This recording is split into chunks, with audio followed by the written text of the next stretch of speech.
Chelsea 2, Fulham 0. Now I'm going to try and keep eye contact and going to try and keep this precise as my first match review. But what a game. What a lucky game. I'm not going to lie to you. I think we may have bought off the refs this season. We're going to have some allegations being coming our way after let me turn off this audio. After that performance, I'm not going to lie to you. Simply because they were already throwing suspicion on us after the Crystal Palace game. This one is going to be up to some debate. The first goal, Fulham disallowed due to... I've actually forgotten it. It's all gone away from me. But I'm going to start with stuff that I remember, and then we're going to get into stuff I forget, and I'll remember it later down the line. Highlights from the game overall, in my opinion, Esteval coming in, decent performance, promising performance. No actual end product, but overall looks like he's going to be providing something this season, definitely, and develops. He's looking like a player who's going to be developing all season.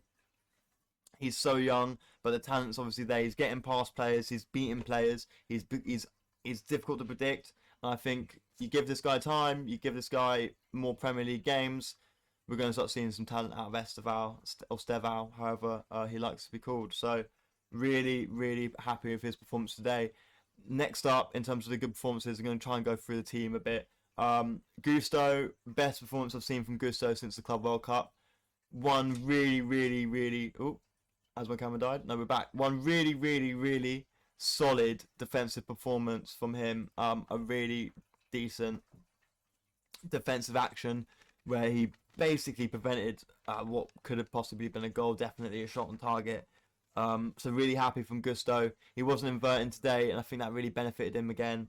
So happy for him because he's had some stinkers. He's had some bad performances in the latter half of the last season, and besides that Club World Cup final where he was phenomenal.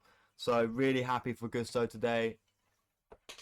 Other highlights for me, Delap looked really good. I think Delap looks solid before his injury, pulled up with a hamstring. Hopefully it's nothing bad. He walked off the pitch, so I shouldn't think it's too bad. I think we're being very proportionate and very safe with our players after the Club World Cup, which I like to see. Anyway. So we don't need any more Lavias, any more Wesley Fofanas. Don't need it. Other highlights, I would say on players wise, Pedro Neto, keep using that noggin.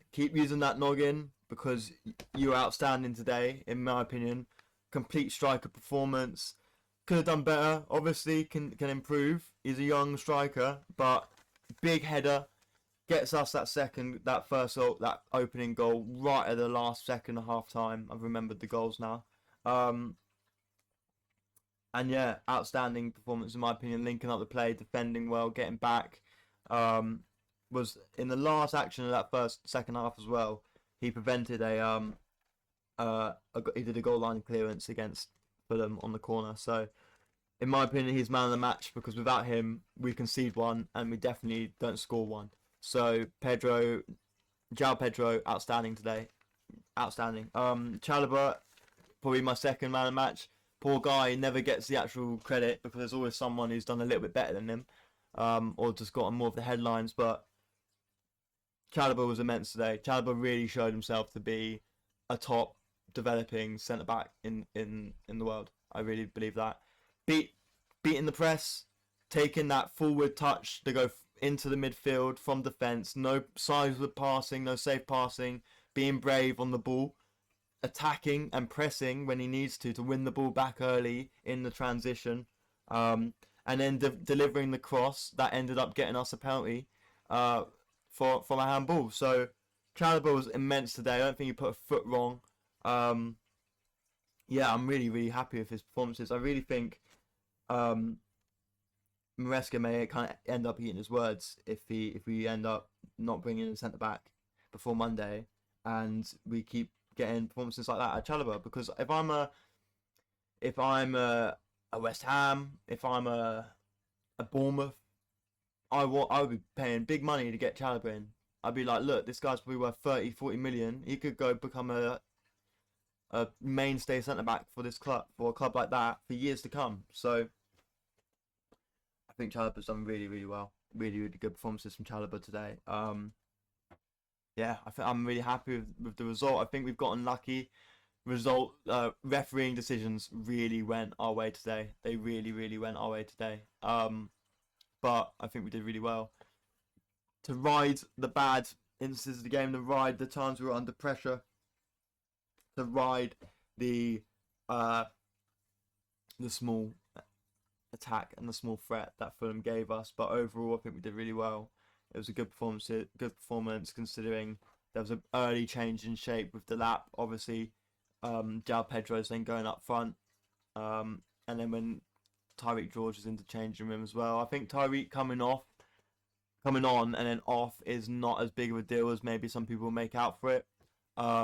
He came on early in the game. I think Delap's injury was like 15, 14 minutes in, and then Tyreek George came off at the 80th minute, and by that point we've completely changed our shape because we introduced it wasn't a like for like sub. We put Jamie Gittins on, which meant João Pedro moved up front, and we're going to keep Tyreek on the wing. But I think Maresca doesn't see Tyreek George as a winger. I think he sees him as a striker. So then Gittins comes on, and then you've got Andre Santos who comes on as well. Out of the substitutes, I think Andre Santos actually did the best. I think when he came on, in the 75th minute. I think he looked really, really good. I was actually quite impressed with the passing range he was doing. Some of the difficult passes he was choosing to try and take, and successfully kind of forcing the play forward. So really, really happy with Andre Santos. I think he can become a big player in the rotation of this club. You know, you need players that are going to add a bit different, but also keep the level at a high level. And I think he can do that. So overall, solid performance. You need games like this. You need wins like this if you want to be taking this forward for this season to title challenging, which is what I'm expecting from this club. With the money we've spent, with the players we've got coming in. Did we need Garnacho today? Did we need this guy from Brighton today? I don't know. Could we have used Jackson today? I think we could have. I think Jackson would have been a better sub than Tyreek George. Yeah. I like Tyreek George, don't get me wrong. But I think when Delap gets injured, if you have Nicholas Jackson on the bench, you bring Nicholas Jackson to go either up front or interchange off the left with Pedro. Just like Tyreek was doing. But I think Nicholas Jackson offers you a lot more. He's faster, more physical, and I actually think he would link up really well with players like João Pedro and stuff like that. So that's my opinion. I do worry about if we sell Jackson having only 2 strikers at the club. That does worry me. But at the same time, I do have faith because the club has allowed people to come back from the bomb squad before. Chalobah was on that bomb squad and he worked his ass off, and then next thing you know, he's starting for us against Fulham and he's one of our best players. So I like that door is still open. It is possible, and I hope Jackson doesn't leave. I do actually hope he doesn't leave, because I think if we have an injury to João Pedro or Delap, which is likely, especially if you look at Delap's style of play and João Pedro being a Brazilian young striker, they just get injured all the time, in my opinion. I think we should have Jackson there, and if it's about Jackson not wanting more game time, then that's a different issue entirely. But I don't know. I haven't heard rumblings about game time. I'm sure he's happy with competition. He was playing way too much last season. I'm sure even he could recognise that he was under a bit too much pressure last season. And I think Jackson's the kind of guy you bring on 70th minute with tired legs, bit like Delap. He's gonna cause absolute chaos. Like he's rapid. He's rapid and strong. Rare attributes for a player. So yeah, that's kind of my match review. Thank you for listening. My first one. I'm honestly I'm learning at this. I'm gonna get better at keeping eye contact with the camera, and not staring at myself to make sure I don't look weird on the live stream or the camera on my fucking on the recording. I can't speak. But yeah, thank you. Excellent live stream. Please check out my Twitch if you want to come. If this is for whatever reason the first thing you've ever seen of me, live streaming on Twitch pretty much every other day, at least 2 times a week. Gonna be live streaming pretty much every Chelsea game I can possibly live stream. If I'm there watching it at home, I'm live streaming it. Plenty more stuff to come in terms of the Twitch channel, and plenty more stuff to come with the YouTube channel. If you, for whatever reason, enjoyed this content, if you, for whatever reason, like what I had to say or want to interact, please comment down below. Let me know where I'm wrong. Let me know why Jackson needs to be sold tomorrow. Let me know why I have just a terrible understanding of the game. And feel free to like, comment, I said that already, and subscribe if you feel like you want to actually see more of my stupid reactionary content. Yeah, plenty to come. I really do appreciate anyone who stops by for the streams, anyone who doesn't listen to this stuff. And yeah, 2-0 Chelsea. Move on to the next game. Love to see it. Catch you in a bit.